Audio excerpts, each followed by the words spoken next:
An uncircumcised girl cannot marry. Consequently, she's expelled from her village and put on the same level as a whore. This is a true story of the world-class supermodel Waris Dirie. The true story of girls who had to be circumcised. Before becoming a supermodel, she was roaming the streets in London, picking up garbage to survive. If it weren't for Marilyn, she would be still roaming the streets now. They first met each other in a shopping mall. Marilyn thought that Waris was a petty thief, and she threatened to call out the guards. The timid Waris hurried to run away. Then they accidentally met in the WC again. Get out of here now, never come back, or we'll forget we ever saw each other, okay? Waris knew that this woman wanted to call the police, but always gave her an opportunity, so she must be a kind woman. So, Waris decided to follow her. She was the woman talking most to Waris for these 6 years. Waris used her broken English, trying to express her goodwill to Marilyn. How are you? Oh. There was no other options for Marilyn but to accommodate Waris. The next day she woke up. She found her untidy room had become neat. She also realized that Waris was not bad. So, she decided to help Waris get a job. She came to a fast food store to become a staff. Unexpectedly, the job at that fast food store was her turning point. She worked hard every day. One day, a strange customer silently watched her for a long time. Before leaving, he gave her a business card. Do a bit of photography and we're always looking for new faces and you've... He even reminded Waris to contact him before leaving. But Waris didn't take it seriously. But she could not throw away the card in front of him, so she put it in her pocket. In the evening, when Waris came home, she saw Marilyn with her boyfriend, so she got angry. A respectable woman does not do that. Marilyn couldn't understand. Really, it was 21st century now, and there was still people who thought that women could not do that. Only a cut woman is a good woman. Sorry, what cut? This was the first time Marilyn heard about circumcised. She was completely unaware of this custom.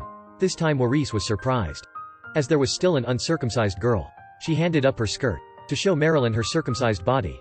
Marilyn was shocked at that. She was trembled, heartbroken. They cut everything away and then sewed it up. That's what it is to be a woman. No, it's not like that for me. Waris's belief was now collapsed. When she was 3, she had to undergo this custom. Her mother brought her to get circumcised. Not only her, but her mother, her sister, everyone had to undergo this too.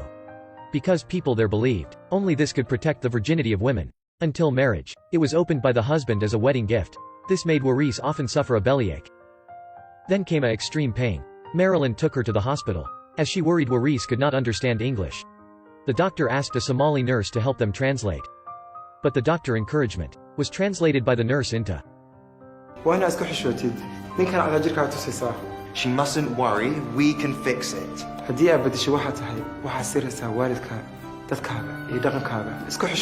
Facing these criticisms, coupled with the pain, she hesitated. She left the hospital alone, walking on the street, thinking about what she should do, choosing a healthy body or traditional customs. Unexpectedly, a girl covered in black, only showing the eyes, sitting behind the window attracted her notice. Waris saw her familiar image before. She remembered the reasons why she left her country that year. When she was 12, her father exchanged her for 5 camels, so that she became the 4th wife of an old man. She didn't want to spend her life with that old man. So, with the help of her mother, she ran away at night, across the desert with bare feet. The land full of sharp rocks harmed her feet. She ate the weeds when she was hungry. Finally she met a kind driver willing to bring her, but she was almost harmed by that driver. After many days, the girl finally came to her grandma in the capital of Somalia.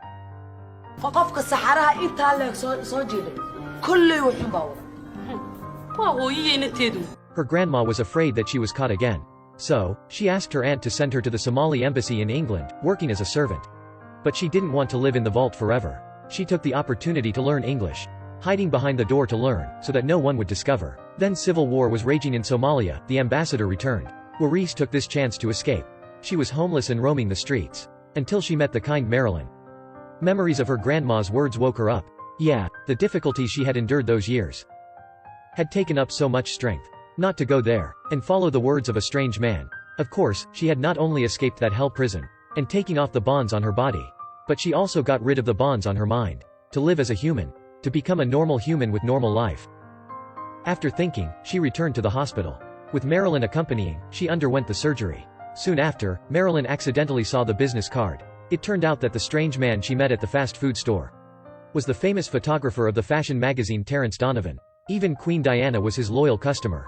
So, with Marilyn's encouragement, Waris decided to try to start her new life. She brought the business card to Terrence's office. From feeling lost in front of the camera to the release of the magazine cover, through the camera of the talented photographer. She gradually became a supermodel. But Waris was always hardworking. As she got big hips, she tried to lose weight. She was not familiar with high heels. So, she practiced with Marilyn at home. Then when she performed on the stage, becoming the world-class supermodel.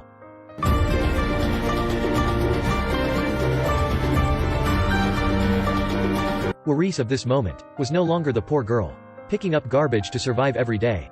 Things that was not shown still existed. After Waris became famous, people started to look at her stories. In 1987, the UK BBC channel made a film for Waris. A documentary film titled, A Nomad in New York. The story of a Somalia shepherd becoming the supermodel was concerned by many people. They all thought that the day she was discovered by Donaldson was her turning point, but Waris told her interviewer, her turning point was on the day she was circumcised. One night when she was 3, she was given one more bowl of food. The little girl did not know what it meant. The next day her mother brought her through the land full of rocks. An old woman had already been waiting here. No clean cotton, no disinfectant, no sedation. The old woman used a rusty knife and a branch of tree to cut and sew. Waris should be like Marilyn, like everyone else, to have a healthy intact body. But because she was born here, she had to endure this. She was alive after that. But 2 of her sisters weren't. One bled to death, one died in childbirth after marriage. People might find this custom too cruel. But the situation of Waris and her 2 sisters was happening to many girls in this world. Perhaps because of patriarchal tradition or religious beliefs. Because of these unrealistic things, these women had to suffer the pain during their life. In 1997, Waris gave up her career at its peak to start acting to oppose this custom. That year she also became the UN ambassador. There was over 130 million women getting infected because of circumcision worldwide. And Waris was the first one to discuss publicly. Under her protest, circumcision started to attract the society's notice. Many countries started to ban this inhuman custom. In 1998, she wrote an autobiographical book titled, Desert Flower. Then adapted into this movie. Waris, in fact, had not only suffered from the pain since childhood.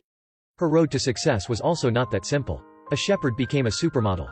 The difficulties in that were hard to imagine. If the humble origin was given by God, then becoming the supermodel was the fate created by herself. Thank you and see you on next movies.